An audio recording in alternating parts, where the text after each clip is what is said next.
Hi, everybody. I'm John. I'm a retired college professor.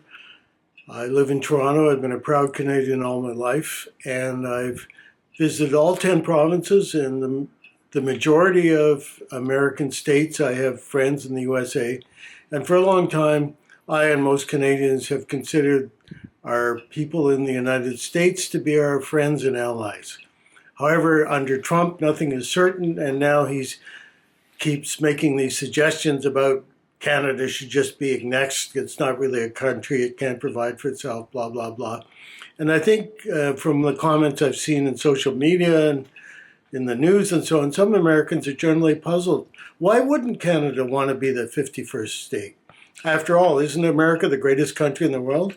Well, in some ways, yeah, it's got the strongest military, no debating that. It's got a powerful economy. It has many wonderful resources and things, but it's not Canada.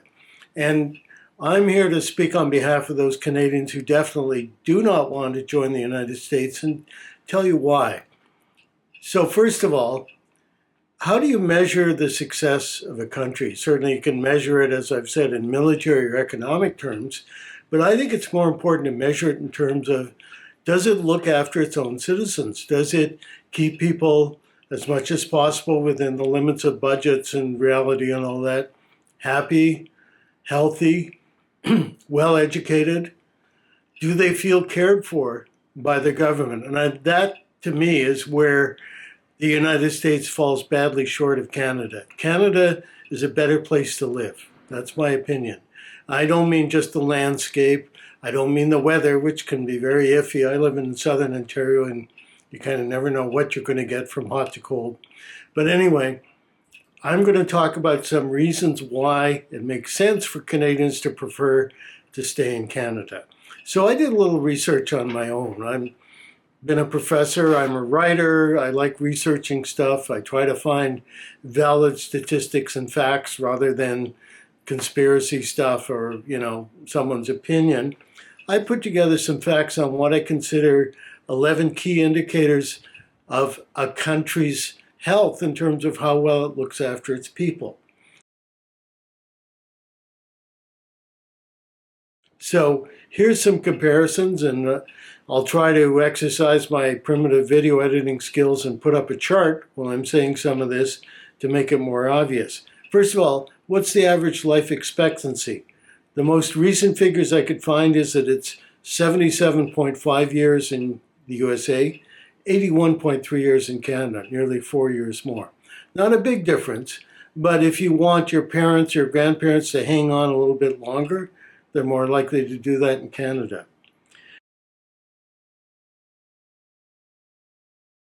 How many citizens have public health insurance? If they're in bad shape physically, can they walk into a hospital and get care without having to prove they can pay for it? In Canada, that's 100% of the population. In the US, it's 36.3% have public health care insurance. As you may well know, the United States is the only country among the richest and most developed countries in the world that doesn't have universal health care for its systems, paid through taxes rather than private donations. Lots of Americans with money have good private health care and excellent hospitals, but it doesn't mean everyone does. Percentage of citizens living in poverty. Now this one's a little iffy because how do you define poverty exactly? And I can't tell you whether the definitions for the figures I found for the states are different from Canada's, but the ones I did find came out that 11.1, more than 10% of the US population is considered to be living in poverty. In Canada, that's 8.9. Now, that's not a percentage we should be proud of, and in fact, there's a lot of inequity in Canada, and many of our people living in rural areas and Indigenous peoples are not that well served by the distribution of wealth and the available jobs and so on, but those are the numbers. Now, here's an interesting one. Murder rates. A murder rate is a stat that tells you how many people out of 100,000 are murdered in a given year. In the USA, that's 6.3. In Canada, it's 1.94. In other words, if you live in Canada, you have less than a third of the chance of being murdered than if you lived in the States. And since this is per 100,000 people, it doesn't matter whether we're talking about somewhere with a population of 40,000, 40 million, like Canada, or almost 400 million, like the USA. That's your statistical chance of being murdered. That relates to another one. How many guns are owned privately per 100 citizens? Well, I'm going to reverse it here and start with Canada, 24.1. So 25% of our citizens own guns. Most of those are hunting or sporting guns. They're not handguns. In the USA, it's up 120.5. In other words, there's more privately owned firearms in the USA than there are citizens. Does this not suggest to you that there's a lot of fear in the USA, that people feel the need to protect themselves and their families and their property from whatever? I find that an amazing statistic. Now, advocates of the Second Amendment in the USA will say, well, this is great. Everybody should have all the guns they want. That's not the way I see things. Somebody asked me on Quora, don't Canadians miss the freedom of being able to get a gun if they want it? And I said, no, I enjoy the freedom of not needing to own a gun. I've got to this point in my life, I'm well into my 70s, without ever owning a firearm, and I've never had to protect myself. All right, maternal mortality. What this means is mothers who die within 40 days of the delivery or expected delivery of their child. In the USA, that's 22.3 out of 100,000. In Canada, depending on which statistics you use, it's between 8 and 11, so less than half of the US rate. Infant mortality. An infant is born alive. Does it survive for long? In Canada, that's 4.3 out of 100,000 live births. In the USA, it's 5.6 out of 100 live births who do not live long past being born. Now, here's an interesting one. Which is the happier country? There's an international institute that ranks happiness based on 6 factors and polls citizens in most of the countries around the world. Finland, for some reason, keeps winning. However, which is doing better in the happiness polls, Canada or USA? Well, surprise, it's Canada. The average Canadian ranks at 6.9% in, not percent, this is out of 10, I'm sorry, 6.9 out of 10 in happiness, the 15th happiness in the world.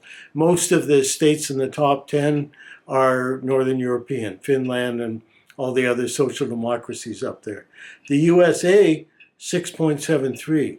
So that's not a huge difference, but it's a substantial one. Now, the USA is ranked 23rd happiest in the world. That's 8 places behind Canada. All right, another interesting one, prison population rate. How many people in the existing population in each country is currently in prison?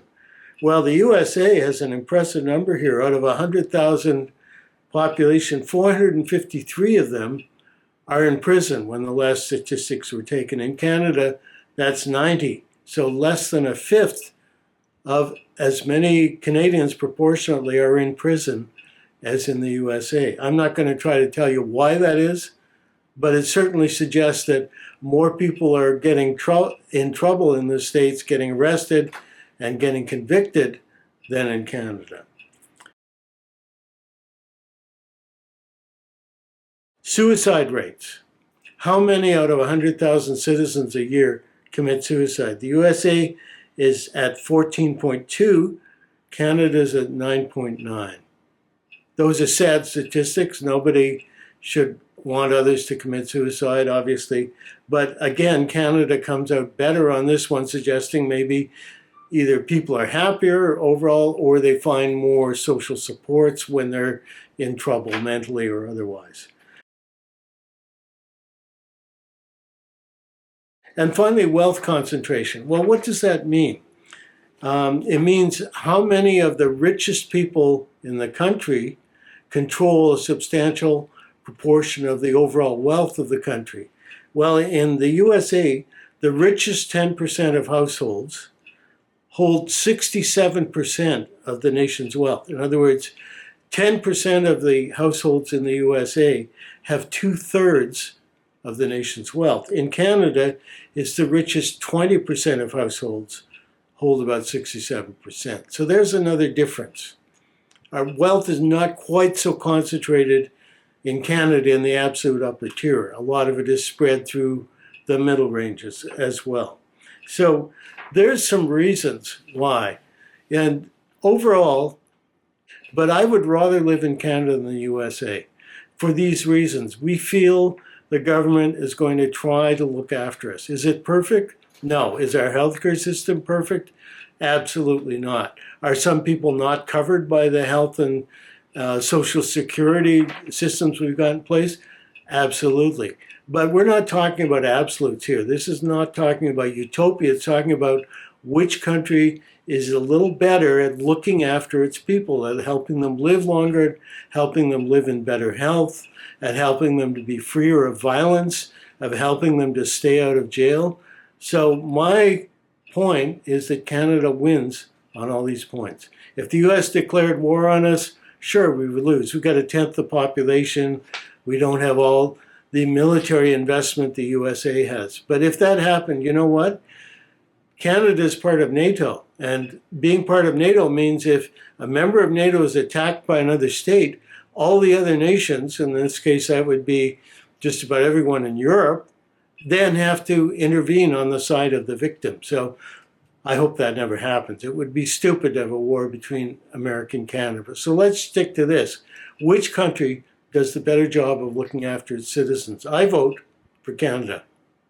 Oh, and one more thing. A lot of Americans seem to think Canadians pay extraordinarily high income taxes. I saw a comment on social media from somewhere, from some American guy who said, well, I know you Canadians spend, most of your income goes to tax. Well, that's not true. So I did a little research again, and I looked at the federal taxation rates for Canadians and U.S. taxpayers.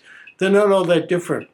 The taxes increase, obviously, as your income goes up, and how this is measured is a bit different, but there are some places at which a high earner within a certain bracket is actually paying less federal income tax than his American counterpart with the same income would be. So it isn't like, we're shelling out every dime we make to support our social programs and universal health care.